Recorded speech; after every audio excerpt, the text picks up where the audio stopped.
Fala galerinha, hoje nós vamos falar sobre distúrbios respiratórios, né? E a primeira coisa que eu gostaria de falar com vocês é a da ectoscopia do paciente. Como nós observamos os nossos pacientes e nós, intensivistas, nós que trabalhamos em UTI, temos a obrigação de ter esse feeling que o paciente passa para a gente. O paciente está respirando com musculatura acessória, o paciente está com respiração abdominal, o paciente está com shake stones, enfim, o paciente precisa de uma vigilância respiratória acentuada.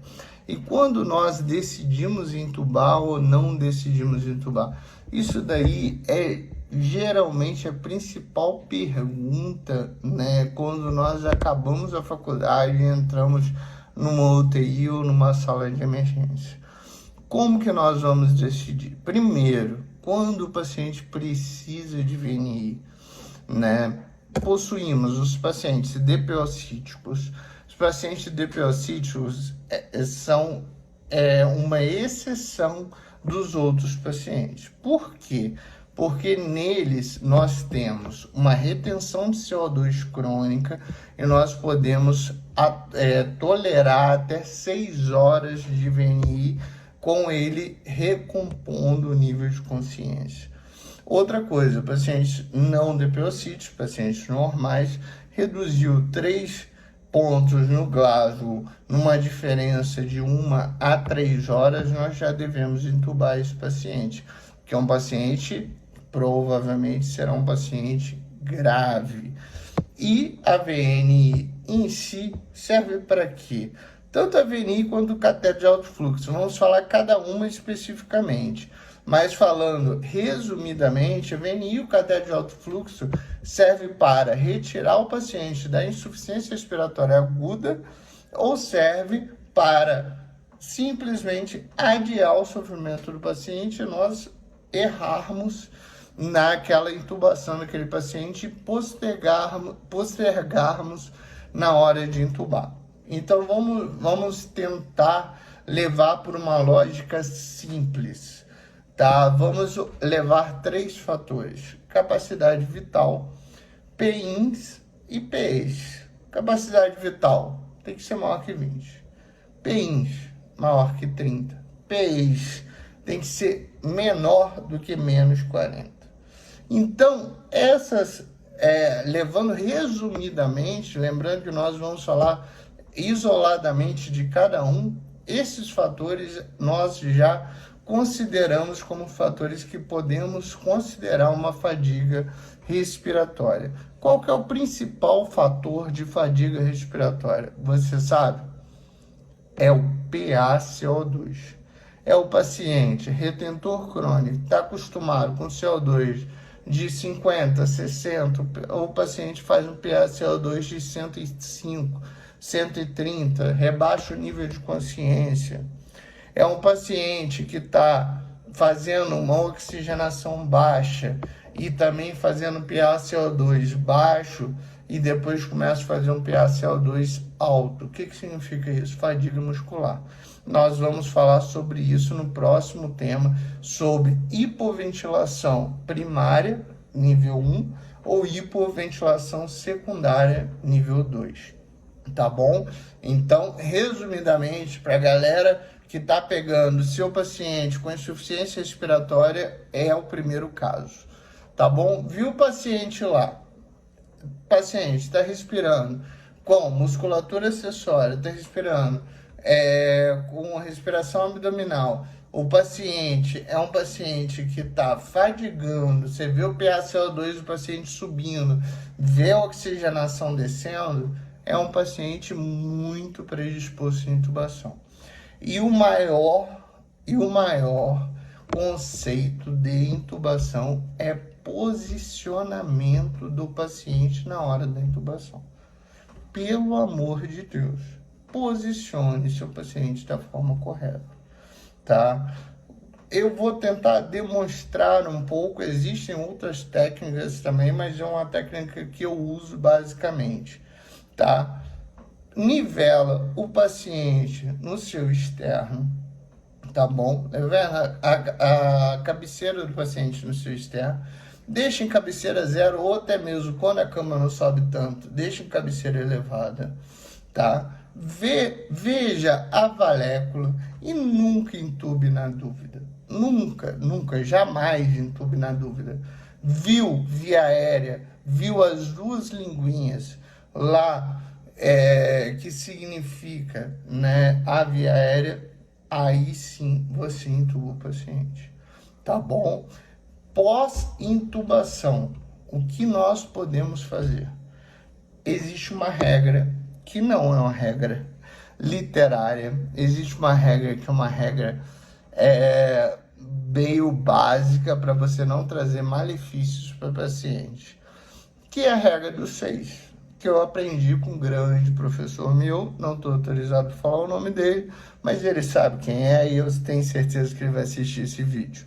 É a regra dos 6, tá bom? 6 de PIP, 12 de frequência respiratória, depois você coloca volume corrente em torno de 320, em torno de 300, tá? E a FI de 60%.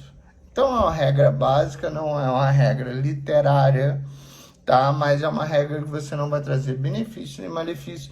Lembrando que os pacientes neuropatas dependem basicamente do CO2 e do O2 para fazer vasodilatação e vasoconstrição. Vamos falar sobre isso também em temas isolados. Então, também não podemos fazer hiperoxigenação no paciente e não podemos fazer nem hipercapnia, nem hipocapnia. Nós queremos nossos pacientes fisiológicos, tá bom? Intubou o paciente, pediu a gasometria veio, você define o paciente, como esse paciente está, tá bom? Lembrando, PIP acima de 5, nós já consideramos o paciente ou em síndrome do desconforto respiratório agudo ou não. Com PF acima de 300, a gente deixa o paciente e sabe que fez o melhor para ele. Com PF abaixo de 300, a gente considera o síndrome de desconforto respiratório agudo. PIP maior do que 5, 300 a 200, uma síndrome de desconforto respiratório agudo leve. De 200 a 150 é moderadamente leve. E do 150 a 100, moderadamente grave. E do 100 para baixo é dos pacientes com síndrome de desconforto respiratório agudo grave. Isso vai corresponder ao tipo de sedação e ao tipo de bloqueio neuromuscular que você vai ter que usar no seu paciente ou não, tá bom? Qual que é o principal artifício para nós percebermos que nós intubamos o pulmão e não o esôfago? Capnógrafo, tá? É o capnógrafo, nós temos que observar a curva do capnógrafo justamente para perceber esse fato. Existem outros fatores, nem todos os hospitais possuem capnógrafos. Então, existe a ausculta pulmonar, mas qual que é o principal? Também é um grande professor meu que falou isso. Qual que é o principal método para você ver se entubou o pulmão ou o esôfago? Visão. Você viu que entubou direito, você viu a valécula, você viu as vias aéreas, você entubou direito, você não viu, você entubou as cegas, você provavelmente entubou o esôfago. Depois você ausculta e, obviamente, o capnógrafo vai fazer esses fatores determinando se você entubou o pulmão ou se você entubou o estômago. Então, para iniciar nossa síndrome de distúrbios respiratórios para vocês, nós precisamos destes detalhes, tá? Um detalhe fundamental que eu gostaria que vocês não esquecessem nunca é o PaCO2. PaCO2 é o mais importante quando nós pensamos em entubar o paciente.